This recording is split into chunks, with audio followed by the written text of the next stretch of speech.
Assalamualaikum warahmatullahi wabarakatuh. Biasa malam ini kita live, cuman mohon maaf saya telat ya. Eh, Maklumlah, namanya mencari sesuap nasi.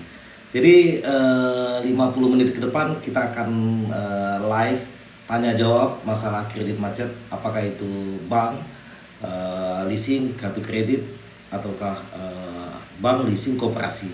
Ya, jadi masuk seputar masalah masalah kredit, apakah kredit macet, ataukah mau dilelang, ataukah bagaimana dengan pihak debt collector.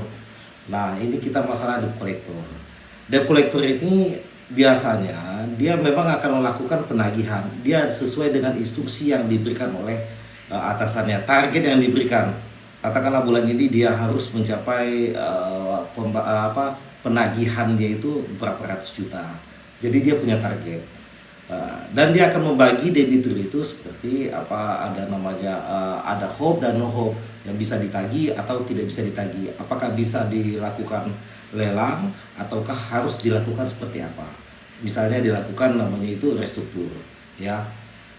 Nah, terkait dengan misalnya dengan kendaraan, itu pun dia akan melakukan secara prosedur itu tidak boleh melakukan penarikan paksa.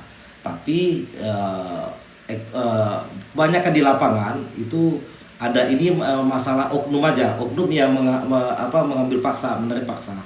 Padahal itu tidak boleh sesuai dengan putusan dari Mahkamah Konstitusi seperti itu. Jadi kalau dia datang ke rumah itu jangan lupa itu standby CCTV ya, CCTV, sehingga debt collector akan berhati-hati kalau ketemu sama ke debitur juga ya. Nah, seperti itulah kira-kira. Jadi kita sebelumnya saya minta maaf bahwasanya ini harusnya kita live itu jam 20.30, jam setengah 9 malam. Tapi karena malam ini berhubung ada kerjaan, jadi saya pulangnya malam. Jadi saya mundurkan aja jam segini ya. Masalah kredit macet dan apa ya, kita bahas malam ini tentang apa, enaknya tentang apa. Karena banyak, sudah berapa kali saya belum sempat upload, belum sempat yang lain-lain, jadi paling live dulu lah ya. Berhubung masih overload di kantor itu. Kalau ada yang mau konsultasi masalah perbankan, itu bisa langsung ke kantor saya, boleh. Jadi lebih enak. Nah, alamatnya di atas dia, jadi tidak ada masalah. Keluar tolnya itu tol Cimanggis, Cikeas, sekitar lebih kurang 500 meter ya. Jadi kalau ada yang mau bertanya masalah kredit macet, silakan. Kalau enggak, kita akan bicara sederhana aja, masalah seputar masalah perbankan yang kejadiannya yang banyak sering terjadi. Saya banyak ada baca di berita apa ya, kalau saya ini ya, banyak di berita kejadian di salah satu bank pemerintah itu di Cianjur, Jadi kredit yang dicairkan itu katakanlah 100 juta. Jadi diambillah debitur diberikan 20 juta. Sehingga cicilan debitur nggak tahu dia pengajuannya 20, tapi kok cairnya 100 juta, 80 diambil sama pegawai bank. Nah, kalau itu kan tetap pengajuan kredit ataukah namanya tanda tangan, itu tetap juga namanya debitur. Saya nggak tahu apakah ada pemalsuan tanda tangan ataukah ada namanya itu debitur secara tidak seperti terhipnotis, dia tanda tangan, dia tidak melihat angkanya berapa, main tanda tangan aja. Ya ini dia biasanya pegawai seperti ini memanfaatkan keluguan dari pihak masyarakat yang ada ya. Jadi itu tanggung jawab ada sama debitur. Nah, bagaimana tindakan kita yang harus kita lakukan? Ya, jadi harus dibedakan. Kalau bagusnya kalau seperti itu bisa dilaporkan ke pihak kepolisian, itu kan pidana. Tapi kalau pihak bank itu bagaimana, pihak bank dilakukan pemecatan enggak? Akan sulit juga, karena kalau pihak bank mau melaporkan ke kepolisian bisa nggak? Bisa, tapi harus melalui mekanisme namanya audit berapa kerugian yang ada. Dari hasil audit inilah tahu kerugian yang ada, baru bisa dilaporkan. Kira-kira seperti itu ya. Ini ada yang bertanya tadi, siapa ini tadi, kita lihat. Silakan Rizda Sitorus, kalau mau tanya langsung tanya aja. Eh, Langsung aja, tidak ada basa-basi, tenang aja. Masalahnya apa, mau yang mau ditanyakan apa? Coba lihat lagi nih. Tadi udah banyak tadi. Silakan kalau ada ini BM Shop. Kalau rumah mau di stiker, apakah kita berhak melarangnya, Pak? Kredit macet 2 tahun di Mandiri. Kredit macet 2 tahun, ya jangan sampailah 2 tahun ya. Nanti saya doakan nanti kalau ada rezeki segera selesaikan masalah tunggakan yang ada. Terus masalah boleh nggak kita berhak? Itu kan rumah Anda. Jadi Anda yang berhak, kecuali itu bukan rumah Anda. Selagi itu rumah Anda, dia mau masuk halaman pun wajib persetujuan dari pemilik rumah, ya begitulah. Gitu. Siapa tadi yang tanya tadi? BM Shop, gitu ya. Siapa lagi? Saya cek lagi. Siti sudah bergabung mana lagi nih? Gitu. BM Shop ya. Trenson, Bang, kalau KPR apartemen macet, tunggu. Suratnya hanya PPJB. Apakah nasabah diusir begitu saja? Tidaklah. Tidak bisa dikosongkan. Tidak bisa. Bank tidak berhak mengosongkan jaminan. Ya, nggak usah khawatir. Tempatin aja. Nanti kalau bingung, nanti kalau masih di Jabodetabek bisa datang langsung ke kantor saya bisa. Nggak ada masalah. Ya. Tidak berhak, Bang. Mau Anda macetnya 1000 tahun menunggaknya itu, selagi bank yang meminta mengosongkan, abaikan aja itu. Tapi kalau pengadilan itu beda lagi ceritanya. Itu memang memang itu ranahnya, karena pengadilan yang memutuskan. Jadi gak usah khawatir, Renson. Gak usah khawatir. Apalagi nih? Ada supaya pinjem aman gak, Bang? Aman aja, aman. Viking Karawang aman, Bos. Tenenaon gitu ya. Nggak usah khawatir. Apa lagi nih? Jadi memang kadang-kadang itu bukan bisa aja, itu kan inisiatif dari pegawainya. Bagaimana debitur itu mau melakukan pembayaran. Contoh sederhana, saya bawa alat ukur meteran, saya ukur rumah Anda, takut nggak Anda itu? Saya dari pihak bank, takut dia saya bilang saya mau mengukur nih, mau lelang, ya padahal tidak ada dalam prosedur, ya. Biasa itu. Kalau untuk hal-hal seperti itu itu sudah biasa. Pernah nggak saya lakukan? Pernah juga. Aduh, siapa lagi? Rizda, udah 6 bulan sebelumnya menunggak, udah kita minta angsuran ringan tapi tidak mau banknya, Pak. Bank mau setujuin atau tidak itu wewenang dia, itu urusan dia. Yang penting sebagai debitur kita harus memberikan kewajiban kita menginformasikan dan melakukan permohonan. Tapi kalau melakukan permohonan wajib melalui surat menyurat. Jangan sampai hanya lisan komunikasi tidak ada masalah. Tapi kalau namanya minta restruktur, bagus ya, saya sangat merekomendasi melalui surat menyurat. Karena Anda butuh melepaskan kewajiban sebagai debitur. Kewajiban debitur itu adalah mencicil kreditnya sesuai dengan kesepakatan yang ada. Katakanlah tanggal 1 wajib tanggal 1. Kalau bayar tanggal 2 itu sudah dikatakan one prestasi. Kalau kita lakukan one prestasi, bagusnya kita menginformasikan ke pihak bank melalui surat, sehingga kewajiban kita sudah kita laksanakan, ya enggak? Nah, itu gunanya kapan? Nanti pada saat kalau misalnya terdesak, pada saat misalnya katakanlah kalau sampai ke pengadilan, ranahnya ke pengadilan, tiba-tiba kalian dilelang, kalian tidak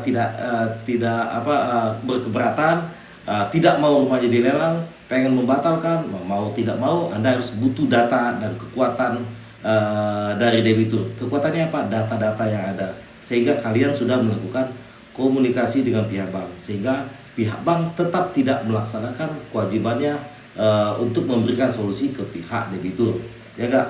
alih-alih berarti tidak ada itikat baik dari pihak bank. Gitu ya.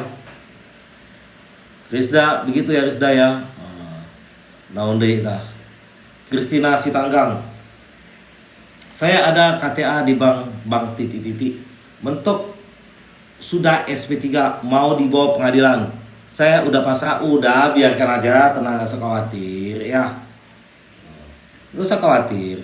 Itu KTA posisinya lemah. Yang pertama sesuai Undang-Undang Perkawinan tahun 1974 pasal 36 mengatakan bahwa persetujuan untuk harta bersama wajib persetujuan dari pasangan. Tanpa persetujuan pasangan nanti perjanjiannya itu tidak sah, bisa dibatalkan, ya enggak? Jadi kalau ada tanda tangan dari pihak kredit, pasangan tidak tanda tangan, berarti perjanjiannya bisa dibatalkan demi hukum, ya enggak? Tapi melalui prosedurnya ke pengadilan. Tapi nggak usah Anda gugat, Kalau dia gugat, makanya kecil kemungkinan Anda biarin aja, paling ditagih, masuk checking, denda, begitulah. Kalau suami istri tanda tangan, berarti posisi kedudukannya itu masih lemah juga, dikarenakan tidak notaril, unnotaril, tidak secara notaris. PK-nya kan PK biasa di bawah tangan, begitulah. Jadi nggak usah khawatir, tenang aja. Tapi walaupun Anda tahu posisi lemah, Anda punya kewajiban untuk menyelesaikan. Makanya saya doakan kalau Anda dapat rezeki, segera selesaikan. Kalau tidak ada uang, ya mau diapain lagi kan? Intinya pada saat ada uang, segera selesaikan tunggakan yang ada. Bila perlu, tidak perlu minta diskon apapun juga, bayar semuanya. Ya, begitu ya. Kristina, nggak usah khawatir. Desi. Tapi Pak, katanya kita sudah tanda tangan di awal kalau kredit macet itu bagaimana? Betul, semuanya tanda tangan itu di awal kredit. Tidak ada di tengah kredit, ujung kredit nggak ada. Makanya diminta surat pernyataan dan lain-lain lah. Kalau minta tanda tangan di pertengahan surat pernyataan, makanya saya menganjurkan jangan tanda tangan. Nanti kalau pihak bank memaksakan, Anda bisa jawab, kan di awal kredit kan sudah ada PK. Kenapa nggak semuanya itu tanda tangan di awal? Kenapa harus di tengah? Nah, kalau gunanya surat pernyataan apabila masuk kerana ke pengadilan, sehingga melemahkan posisi debitur. Kita kan tidak melemah kan? Nah, kira-kira seperti itu. Gak usah khawatir Desi. Siapa lagi? Ada yang belum saya baca. Heru, Pak, saya dapat surat panggilan kredit NPL dari bank titik-titik. Itu maksudnya gimana? NPL non-performing loan, kredit yang bermasalah. Datang aja gak ada masalah. Tapi biasanya Anda disuruh buat surat pernyataan atau ada notulen pertemuan itu. Selagi tidak merugikan Anda sebagai debitur, Anda boleh tanda tangan. Kalau ada isinya yang tidak sesuai dengan tidak sesuai dengan apa yang harapan yang Anda inginkan, Anda tinggal buat disposisi di bawah tulis. Saya tidak sepakat, dicoret. Yang tidak sepakat dicoret. Yang sepakat ada tanda tangan, ya. Gak usah khawatir. Kalau dipaksa-paksa gitu kan, tinggal bagaimana kita aja lagi. Kita lihat lagi nih. Siapa lagi? Kalau kelewat cepet-cepet lah ya. Desi, malah kemarin saya dibikin surat tertulis. Kalau kredit macet motor siap ditahan, malah saya tanda tangan. Nah, kalau sudah tanda tangan udahlah, nggak usah khawatir. Intinya surat pernyataan itu nanti gunanya pada saat di pengadilan. Kalau lagi di sana ya nggak ada, biasa aja. Ya, udahlah. Kalau sudah yang sudah terjadi sudahlah. Sekarang bagaimana ke depannya? Kira-kira seperti itu kan sudah motor sudah diambil kan, nah, tapi Anda sudah tanda tangan. Biasanya tanda tangan itu surat berita acara serah terima kendaraan secara sukarela, ya udahlah, mau diapain lagi, kan sudah kejadian. Sekarang bagaimana ke depannya? Krisda, tapi kami udah dapat surat peringatan yang ketiga Pak. Udahlah, mau ngapain? Tadi masalahnya apa ya Rizda tadi? Rizda Sitorus. Lupa lagi saya di atas tadi. Langsung jawab. Dimana pertanyaan itu saya jawab itu. Jadi yang belakang-belakang agak lupa sedikit. Malum lah, udah tua kayak gini ya. Yani, Om, kalau kita kredit barang, nggak barang karena nggak ada uangnya, nggak bayar karena nggak ada uangnya, itu di ranah hukum loh Om. Iya, semuanya ada hukum pidana, hukum perdata, begitulah. Kalau misalnya karena masuk pidana ya ke pidana, misalnya penggelapan, ya nggak. Terus misalnya ada kredit kendaraan kan, Anda jual lagi kendaraannya, itu bisa penggelapan. Tapi kalau namanya pinjam meminjam, itu ranahnya perdata. Tidak, hukumannya adalah ganti rugi, bukan penjara. Apalagi nih, kadang-kadang memang kita harus bertanya apa yang kita kurang pahami supaya kita samakan persepsi. Kopi hitam, Pak, kalau hutang di bank, hutangnya lebih kecil, jaminannya rumah apa bisa dilelang? Bisa aja dilelang. Lelang itu bukan masalah pinjaman besar atau kecil, tapi pada saat agunannya itu dilakukan dipasang hak tanggungan atau tidak. Kira-kira seperti itulah. Bukan berdasarkan menilai dari berapa nilai kreditnya, tapi berdasarkan berapa yang dipasang hak tanggungan atau tidak, gitu ya. Siapa lagi nih? Siapa ini? Good Mui. Harus punya uang berapa bang kalau mau sewa pengacara? Tergantung, itu kan relatif. Nanti bisa datang aja langsung, datang ke kantor saya nggak ada masalah. Konsultasi dulu bagaimana, ya nggak ada masalah. Kita lihat intinya bagaimana, untung atau rugi. Iya. Menurut saya sih masih untung juga, kita melihat permasalahannya. Jadi kita lihat bukan langsung digugat, itu pilihan saat terakhir. Kalau masih bisa namanya musyawarah, ya musyawarah lah. Kita harus berpikir seperti itu, ya. Silakan nanti tinggal datang aja, nggak ada masalah. Siapa lagi? Takut kalau ada yang lewat langsung ini ya, langsung diketik aja lagi.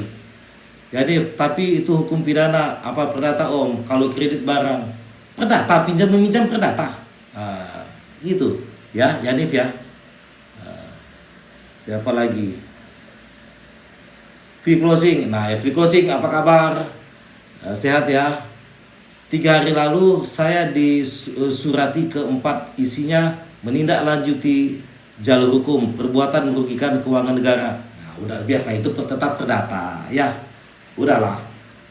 Surat penjuratan nggak ada masalah. Krisda, udah telat 6 bulan angsuran bank, udah dapat surat peringatan ketiga. Terus baunya seperti apa? Kan dipasang hak tanggungan atau tidak, dilelang atau tidak, kan itu. Ya, tapi kalau 6 bulan agak riskan kalau diberikan namanya restruktur. Restruktur itu biasanya itu 3 bulan ke bawah. Kalau sudah masuk 4 bulan ke atas, itu bukan tidak bisa tapi riskan, ya. Siapa lagi nih? Kalau ada yang lewat langsung diketik aja ya, Heru. Terus kalau saya nggak datang ke bank titik-titik, efeknya apa Pak setelah dapat surat kredit NPL? Apa langsung kejaksaan? Ya efeknya bisa aja seperti itu. Ya enggak? Dan nanti dikatakan itikat baik atau enggak. Jadi sekarang kalau misalnya ini dipanggil, datanglah. Tapi saran saya kalau datang, ajukan permohonan apa Anda maunya seperti apa. Katakanlah mau minta angsuran sesuai dengan kemampuan kalian. Tulis kemampuan kalian yang sebenarnya pada saat ini, bukan pada saat yang akan datang. Pikirkan itu. Ya enggak? Ada Bocil. Bocil, terima kasih ya sudah ngasih gift. Bocil luar biasa. Makasih Bocil udah ngasih gift. Siapa lagi? Ini banyak banget ya udah kelewat ini. Udah kelewat. Mulyani, saya telat 2 bulan Pak. Apa pihak bank langsung bisa tarik kendaraan? Itu kan sebenarnya tidak boleh. Mau menunggak 1000 bulan pun tidak ada masalah. Tidak boleh dilakukan penarikan paksa. Makanya kalau mau melakukan penarikan, wajib ada 2 hal. Yang pertama, debitur mengakui uang prestasi. Dia mengakui saya benar-benar menunggak. Saya salah ini, mengaku. Yang kedua, debitur secara sukarela menyerahkan kendaraannya, gitu. Ya. Iya, gitu.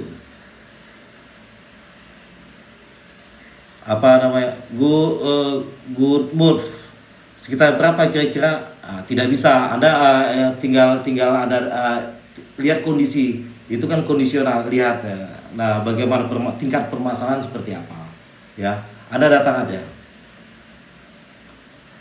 Mulyani sudah, siapa lagi, Heru sudah, siapa lagi nih ya, ini nomor WA Pian, kau Pian, kok Pian.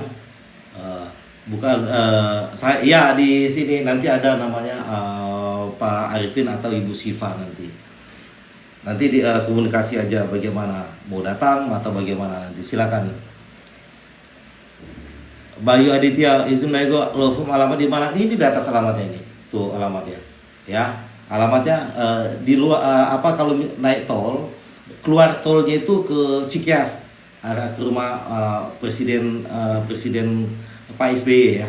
Arah sana. Cikias Cimangis Cikias.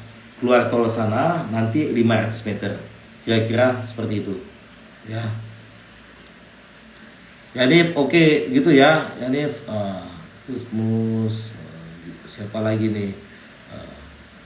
Bocil sudah. Kalau sudah ada yang yang kelewat, pertanyaan yang kelewat belum saya baca, diketik aja. Siapa lagi nih? Di closing sudah.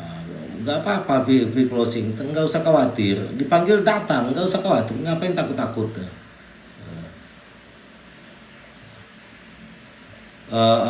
Siapa lagi nih, Said, mau tanya langsung tanya aja, nggak usah khawatir, langsung tanya aja, mau tanya apa langsung, ya. Heru, jaminan saya patok deh Pak, telat 7 bulan dapat surat NPL dari bank titik-titik. Apa bisa dilelang? Tidak bisa. Udah saya jawab itu. Siapa lagi? Ini siapa ini namanya? Mno. Kalau tulisan kayak gini udah susah saya itu. MNNO. Bisa tidak kita kebijakan bank untuk minta waktu pembayaran yang akan tanggal angsuran, maksudnya kebijakan bank untuk minta waktu, bisa aja ajukan secara tertulis. Nanti pihak bank akan persetujuan semuanya ada sama pihak bank, ada namanya kebijaksanaan. Secara prosedur wajib namanya sesuai dengan kesepakatan yang ada. Kan udah jelas kesepakatan di awal itu perjanjian kredit, tanggal berapa jatuh tempo, wajib tanggal sekian. Kalau ya di luar sana, di luar itu, ataukah 2 hari, 3 hari atau 1 bulan, itu tinggal Anda kesepakatan dengan pihak bank. Itu adalah namanya kebijaksanaan. Bisa aja lakukan secara tertulis, informasikan masalahnya di mana, Anda maunya seperti apa. Ya. NW AW, Bang mau nanya, SP3 apa bisa langsung sita? Soalnya saya sudah dapat SP2 di BCA Bang. Tidak bisa. Dia harus melalui SP3. Setelah SP3, dia harus memberikan kesempatan ke pihak debitur maunya seperti apa. Itu namanya itu musyawarah. Tapi secara prosedurnya boleh. Setelah SP3 dia boleh lakukan namanya lelang. Tapi kalau langsung dilakukan lelang ke semua debitur seperti itu, nanti bagaimana bank itu adalah supaya meningkatkan perekonomian di Indonesia, bukan agen properti. Agen properti kan seperti itu, salah dikit jual, ada lagi jual, agen properti jadinya. Itu adalah fitrahnya adalah bank. Jadi pada saat sudah 3 bulan SP3, jadi diberikan kesempatan ke pihak debitur untuk komunikasi namanya musyawarah. Jadi nggak usah khawatir, ya. Wong Sugi, nah ini Wong Sugi, Pak aku punya musiman 130, tapi aku digertak lelang terus. Ya biasalah, kalau namanya dibilang mau lelang, nanti kalau Bapak biar cepat bayar. Kalau dibilang Pak, Bapak tenang aja, Bapak bayar bulan depan nggak ada masalah, ya. Bapak bulan depan, pada Bapak bilang, wah nanti tunggu musim sekali lagi, 1 musim katakanlah 6 bulan. Nggak mungkin bank itu mau, ya nggak. jadi semuanya tergantung negosiasi. Ya, jadi dia pasti dibilang, Pak, Bapak nanti saya lelang, bisa dilelang nih Pak, sehingga Bapak Bapak cari duitnya. Bagaimana nih kalau bahaya nih kalau nggak bayar bisa dilelang. Kalau Bapak pihak bank bilang, ayo udah nggak ada masalah, ayo itu Pak tenang aja Pak, tidak ada masalah. Jadi debitur tidak ada kurang kesadarannya, kurang tinggi, kurang cerdas jadinya debiturnya kan, Pak santai-santai aja, jadi tidak ada masalah. Kira-kira seperti itu Pak. Siapa lagi? Luka. Oh, udah siapa lagi nih? All about Snap. Cara cek rumah saya udah dilelang atau belum, gimana ya Pak? Dimana? Tanya ke pihak banknya itu, udah lelang apa belum? Di pihak bank. Atau datang ke KPKNL, bisa aja ke sana. KPKNL setempat ya. Jangan di kota lain, tempat. Tuh ke Faris. Padahal sudah bilang mau jual aset, tapi kolektor nggak sabar, tetap pasang spanduk lelang. Saya copot Pak, saya copot aja. Kita harus berikan informasi ke pihak bank. Mau terima mau nggak itu urusan mereka. Tapi walaupun kita sudah memberikan informasi, tapi pihak bank tidak boleh juga semena-mena, ya nggak? Itu kan rumah Anda, kecuali rumah dia suka-suka dia lah. Mau diapain, mau dibakar, urusan dia itu. Tapi kalau rumah kita wajib persetujuan kita mau apain pun wajib persetujuan kita. Orang mau datang bertamu wajib kulunun, tutup pintu, nggak bisa lah langsung dilodong, ya nggak? Turtle, Bang, plafon KPR 10 tahun udah habis belum lunas, solusinya gimana Bang? Apa bisa di refinancing ya, atau istilahnya itu top up, bisa aja dilakukan. Tapi biasanya kalau misalnya top up, biasanya kreditnya itu harus lancar. Biasanya kalau kredit yang lancar itu diberikan top up. Tapi kalau debitur yang kondisinya menunggak, bukan tidak bisa, tapi kecil kemungkinannya akan diberikan refinancing ya. Refinancing, katakanlah mau bangun apa, ataukah mau buat modal, misalnya tempat usahanya mau ditingkatkan, bisa. Tapi kalau kondisinya lancar, begitu Turtle ya. Abdul Bahu, kalau lelang itu pinjaman paling kecil berapa Pak? Tidak ada berapa yang paling kecil, tidak ada nominal yang paling kecil ya. Kalau misalnya 5 juta misalnya lelang, bisa aja lelang. Kan masalah biayanya berbanding lurus atau tidak, dipasang hak tanggungan atau tidak. Mas Bambang, Bang, apakah kantor bank bisa lelang agunan Bang? Bank nggak bisa, yang bank mengajukan permohonan ke pihak KPKNL. Jadi dia melakukan permohonan, KPKNL sebagai pelaksana lelang. Di closing, kata pihak bank harus restruktur. Diantaranya kalau mau saya pokok bertahap. Bisa, itu nama memonya itu tetap judulnya restruktur ya. Betul itu, restruktur, judulnya restruktur. Mau diotak-atik seperti apa, apakah namanya bolong payment atau yang lain, tetap restruktur. Ataukah namanya recordation, judulnya itu restruktur. Nah, pecahan restruktur itu adalah perubahan cicilan ataukah jangka waktu, namanya restruktur ya. Siapa lagi nih? Toko Faris Allshop, pernah diancam suruh kosongin, saya lawan Pak, lapor ke polisian, nanti diam Pak orang bank. Ya begitulah, harus segituin. Bank tidak berhak untuk mengosongkan. Itu udah jago itu Pak Faris. Mas Mawan, Bang, kalau untuk penundaan angsuran apa bisa lewat permohonan PKPU? Bisa aja, tapi PKPU itu permohonan, panjangannya apa PKPU? PKPU kepailitan ya. Jadi itu perpanjangan penundaan bisa aja melalui PKPU. Tapi kalau itu angkanya besar. Tapi kalau yang kecil-kecil itu ya udahlah, datang aja, ngapain habis biaya aja ke PKPU ya. Kalau PKPU bisa ada dua hasilnya itu nanti. Hasilnya itu akan pembayaran dijadikan restruktur, berapa kali bayar, berapa kali cicil. Yang kedua bisa jatuhnya ke pailit ya. Begitu ya.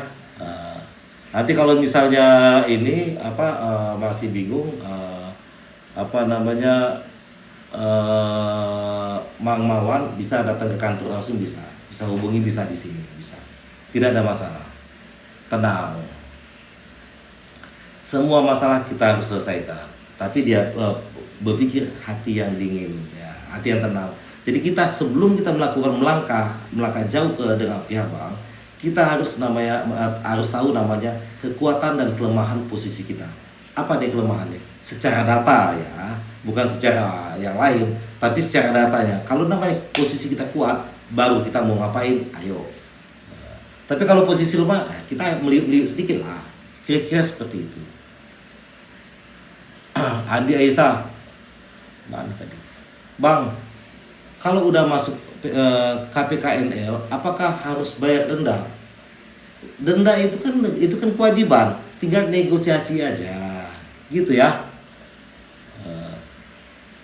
Tidak ada masalah. Kalau misalnya ini nanti tinggal misal Jabodetabek, datang aja langsung ke sini, kan tidak ada masalah. Windaren, Pak, saya lagi gadai motor, masa kredit terus terus sampai dengan aduh apa ini, leasing tarik motor, kan orang gede minta 7 juta baru ambil mau MT, aduh bingung saya. Minta tolong ketika yang ini ya, supaya lebih enak juga. Kalau ini mengira-ngira saya nanti kata-katanya, nanti salah juga kan. Andi, Bang, kalau udah masuk udah ini, siapa lagi? Renson, Bang, kalau kredit macet sudah dilelang, apakah bunga berjalan tetap dihitung? Kredit macet dan sudah dilelang, betul. Semua yang akan dihitung. Apakah biaya lelang, biaya bunga, biaya denda, biaya kalau ada paket pengacara di include di sana, masuk. Semuanya wajib dibayarkan. Hukumnya wajib ya, tanda kutip wajib. Nah, kalau misalnya bank itu kalau semuanya diambil, semua habis dong, debitur nggak ada. Ingat, plafonnya katakanlah 1M. Bank yang berhak mengambil maksimalnya itu 1M ditambah 25%, jadi 1,25M. Maksimal segitu. Ada sisa wajib dikembalikan ke pihak debitur. Gitu ya. Maksimalnya itulah gunanya namanya hak tanggungan. Hak tanggungan dipasang biasanya 125%.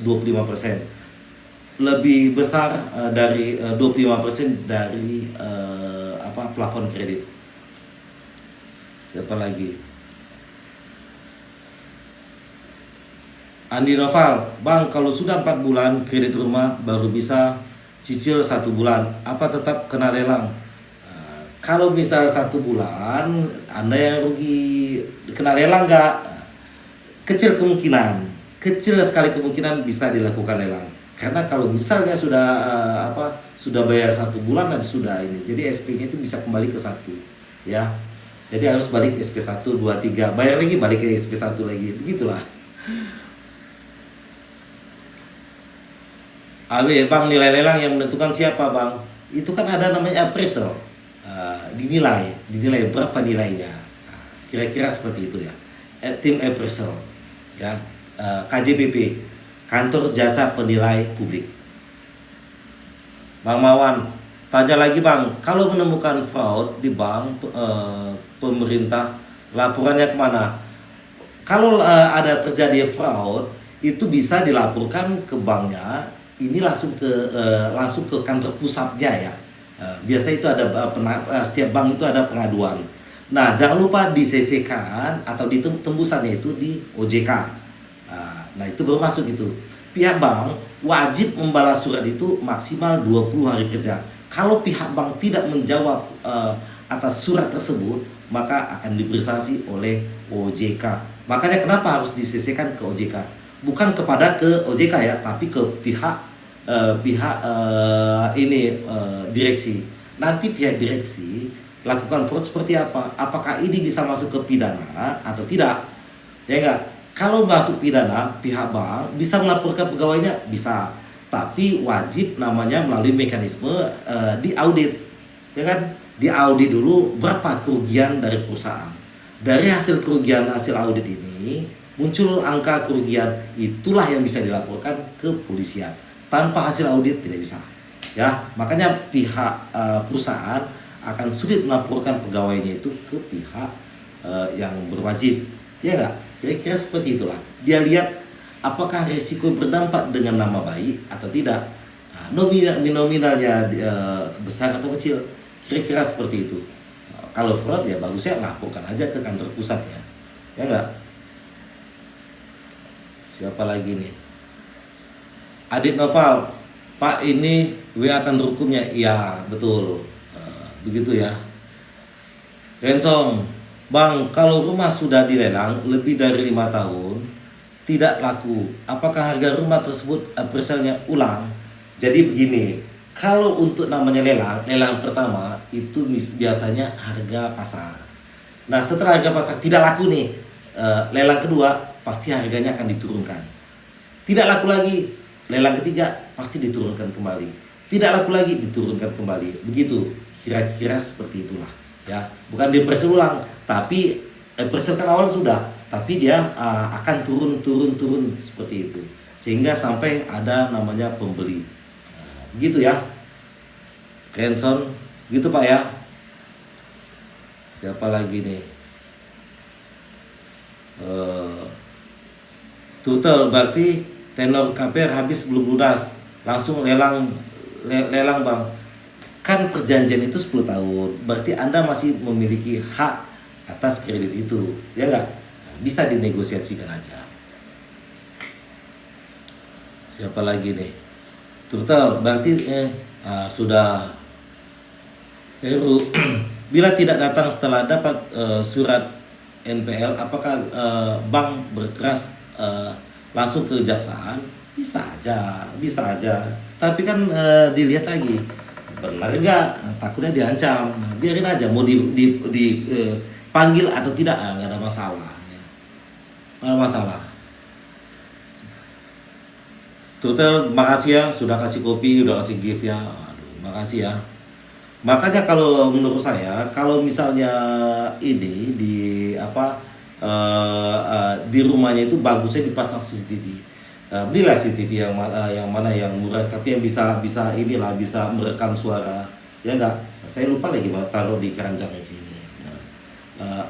Jadi bisa pasang CCTV sehingga pihak bank dia tidak berani macam-macam, dia melakukan tekanan ataupun perbuatan, misalnya ini oknum ya, ada misalnya anarkis atau yang lain-lain. Jadi Anda bisa punya bukti dari rekaman itu, Anda bisa laporkan, ya enggak? Jangan lupa di rumahnya dipasang CCTV ya. Nah, jangan lupa juga tempel stikernya CCTV supaya lebih jelas. Oh, di sini ada CCTV. Gitu ya. Siapa lagi? Desta, Bang, kalau pihak bank kekeh harus pelunasan, saya tidak sanggup. Sebaiknya gimana, Bang? Iya, namanya bank tetap mengusahakan bagaimana Bapak harus bayar sekarang. Bulan ini harus selesai. Maunya seperti itu supaya dia nggak ada kerjaan lagi. Udah beres kan? Dia bagus. Ya, kira kalau tidak ada mau bayar pakai apa? Ya udahlah, fokus saya cari uang. Nanti segera selesaikan nanti. Ya nggak? Nggak usah pusing-pusing. Arif, Bocil, makasih ya sudah kasih gift gini Bocil. Wah, makasih Bocil. Siapa lagi? Arif, Bang, kalau rumah kita udah laku lelang, gimana cara kita biar nggak diusir? Gugat balik. Tapi lihat dulu kekuatan dan kelemahan Anda itu seperti apa. Bapak cek dulu prosesnya bagaimana, ininya bagaimana, semua dokumennya dilihatin lagi. Ini kuat atau tidak? Kalau merasa kuat, nanti kuat baru kita lakukan digugat. Selama gugatan itu objek hasil lelang itu status aku tidak bisa diapa-apakan, Anda tidak bisa diusir ya. Kira-kira seperti itu. Kalau Anda bingung nanti bisa datang langsung ke sini. Siapa lagi? Si lihat ini Cah Deso. Bang, kalau kredit motor baru satu angsuran 1 kali, terus yang angsur kedua itu macet, Anda masih mampu atau enggak? Sederhana itu aja. Kalau Anda merasa masih mampu, segera lakukan namanya itu misalnya telat 1 bulan, katakanlah 2 bulan, ya udah nanti Anda selesaikan. Tapi kalau Anda masih sudah rasanya give up, apa namanya give up ini, sudah hopeless, udah hopeless lah ya, apa namanya apa istilahnya itu, hopeless, udah pasrah, udah nggak bisa lagi. Nah, udah serahkan aja kendaraannya itu. Dokter yang paling bagus itu adalah diri sendiri, Anda sendiri. Anda yang bisa menentukan Anda masih bisa mampu atau tidak. Karena baru 1 kali nyicil, ya nggak, sangat riskan. Kredit baru satu kali cicil langsung menunggak, sangat riskan. Jadi kalau misalnya mungkin ada kendala juga, Anda kan, saya kan nggak tahu, mungkin ada kendala dari Anda secara keuangannya. Ya, Anda bisa berpikir ini masih bisa sanggup atau tidak, ya nggak. Pilihan terbaik buat Anda itu ya Anda tentukan sendiri seperti apa. Siapa lagi?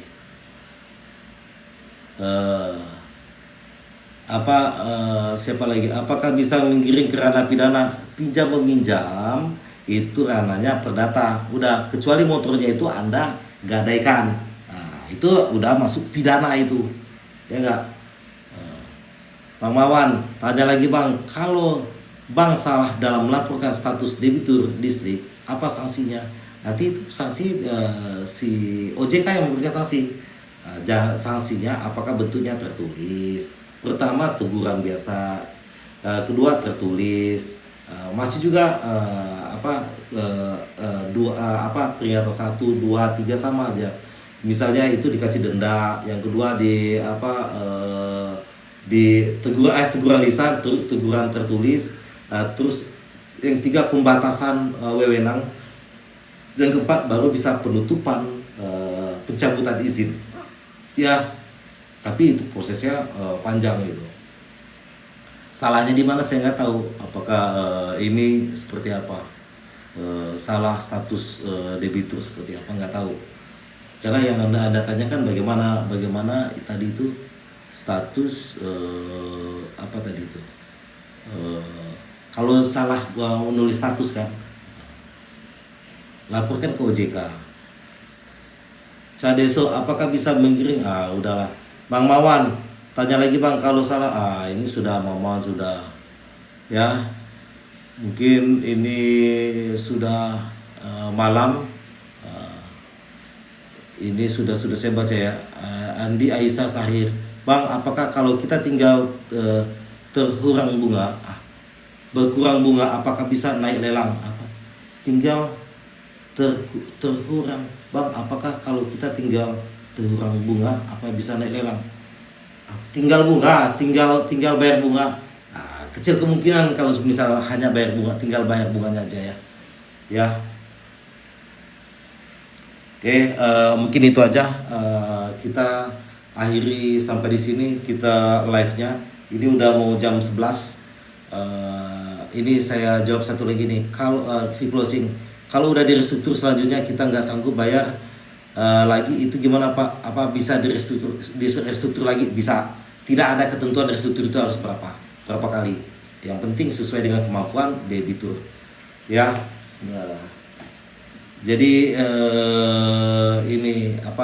mungkin itu aja, kita akhiri sampai di sini untuk live-nya. Live ini akan saya upload ulang, besok saya upload ulang. Apa yang saya jawab, apa yang Anda tanya itu terekam, nanti bisa Anda tonton kembali di live-nya. Jadi masyarakat lain bisa bisa nonton juga. Kalau ada yang mau datang langsung untuk konsultasi masalah konsultasi hukum masalah perbankan atau kredit yang lain, di sini bisa datang langsung ke di sini Podomoro Golf View. Nanti kalau misalnya naik kendaraan itu keluar tolnya itu Cimanggis Cikeas sekitar 500 meter ya. Mungkin itu aja. Kalau mau ketemu janji di luar misalnya, ini bisa tinggal di WA sini, bisa janji di luar ya kalau mau ini ya. Tapi di sini profesional. Kalau Anda bertanya di sini, ini sifatnya ini gratis, di sini gratis. Tapi kalau di luar sifatnya berbeda ya. Itu ya, kita harus maklumin nih. Karena kita punya kesibukan yang lain. Nah, kita harus di sini kita harus fair apa yang kita lakukan. Kalau mau Anda bicara mau konsultasi di sini pada saat live itu sama aja kok, tidak ada masalah. di saat live ini kita bisa mau nanya apa, saya akan jawab. Ya enggak. Kalau one on one itu kan berbeda. Itu kan mungkin ada yang sungkan kalau di tempatnya rame, maunya one on one, satu kita berdua aja kita bicara seperti apa, lebih panjang lebar, lebih enak, solusi lebih mengena itu ya. Jadi lebih enak, jadi profesi terjaga juga. Mungkin itu aja ya. Terima kasih. Sampai ketemu lagi ini malam Kamis, malam Minggu atau malam Minggu, malam Senin. Ya, terima kasih. Assalamualaikum warahmatullahi wabarakatuh.